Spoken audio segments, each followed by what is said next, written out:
అన్నను ముఖ్యమంత్రిగా చేసుకుందాం. అన్న ముఖ్యమంత్రి అయిన తర్వాత మన పిల్లలను ఇంజనీర్లుగాను, డాక్టర్లుగాను, కలెక్టర్ వంటి పెద్ద పెద్ద చదువులు అన్న ఎన్ని నాన్న ఇదిగో నీ ఓటర్ కార్డ్, పద ఓటేసొద్దాం. నీకు ఇంకా టైం ఉంది లేరా. అది సరే గాని ఈసారి ఎవరికి ఇస్తున్నావు నీ ఓటు? ఒక్కసారి అవకాశం నీ భవిష్యత్తు ఎవరు మారుస్తారో వాళ్ళకి. ప్రతి ప్రయత్నం నేను చేస్తాను అని చెప్పి మీ అందరికీ కూడా హామీ ఇస్తా ఉన్నా.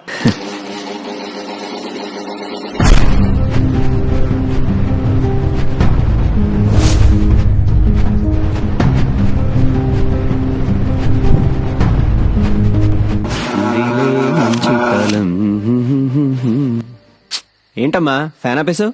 కరెంటు బిల్లు ఎక్కువ వస్తే నా పెన్షన్ తీసేస్తారంట బాబు. ఏమైంది? కాలింది. ఏమైందన్నా? కాలింది. జాగ్రత్తగా చూసుకోవాలి కదరా. పద.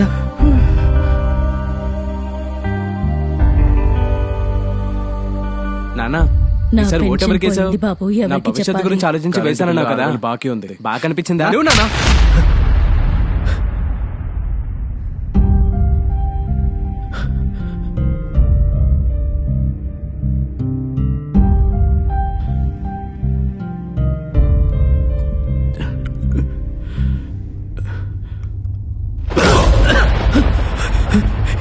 ఏంటి రామారావు, నిద్ర పట్టట్లేదా?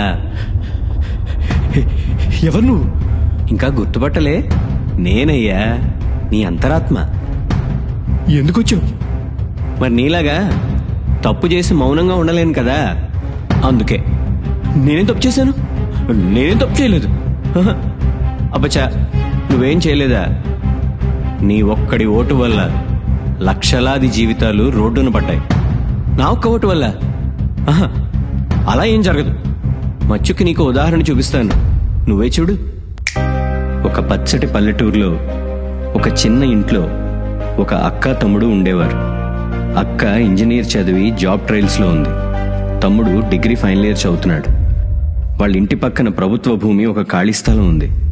అప్పుడే అధికారంలోకి వచ్చిన ప్రభుత్వం ఆ స్థలంలో ఒక పెద్ద భవనం నిర్మించాలి అని శ్రీకారం చుట్టింది. భవన విస్తరణ కోసం ఆ పక్కనే నివసిస్తున్న ఆ అక్కని తమ్ముడిని దౌర్జన్యంగా ఖాళీ చేయించారు.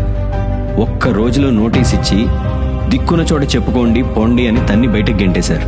ప్రభుత్వం మీద కేసు నమోదు చేశారు. దాంతో అక్కడి ప్రభుత్వ లోకల్ లీడర్స్ అక్కని బెదిరించడానికి డిగ్రీ చదువుతున్న తమ్ముడిని కిడ్నాప్ చేసి చెరుకు తోటలోకి తీసుకెళ్లి నిర్దాక్షణ్యంగా అమానుషంగా తగలబెట్టారు. నీ కొడుక్కి చిన్న గాయమైతేనే అంత తలడెళ్ళిపోయావే,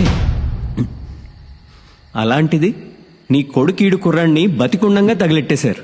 మాట్లాడితే నా కొడుకు భవిష్యత్తు నా కొడుకు భవిష్యత్తు అంటావు కదా, అది ఎలా ఉంటుందో చూస్తావా? మనం నివసిస్తున్న స్ట్రీట్లోనే 10 మంది నిరుద్యోగులు ఉన్నారు. మన గ్రామాన్ని తీసుకుంటే 100లో నిరుద్యోగులు ఉన్నారు. అదే జిల్లా వారీగా తీసుకుంటే కొన్ని వేలలో నిరుద్యోగులు ఉన్నారు.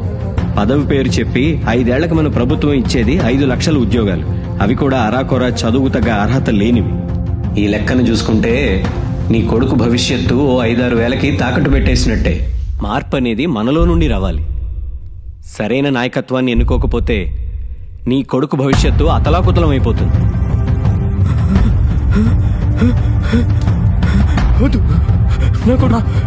భవిష్యత్తు నాన్న, నాన్న ఏమైంది? కాలేదు కదా.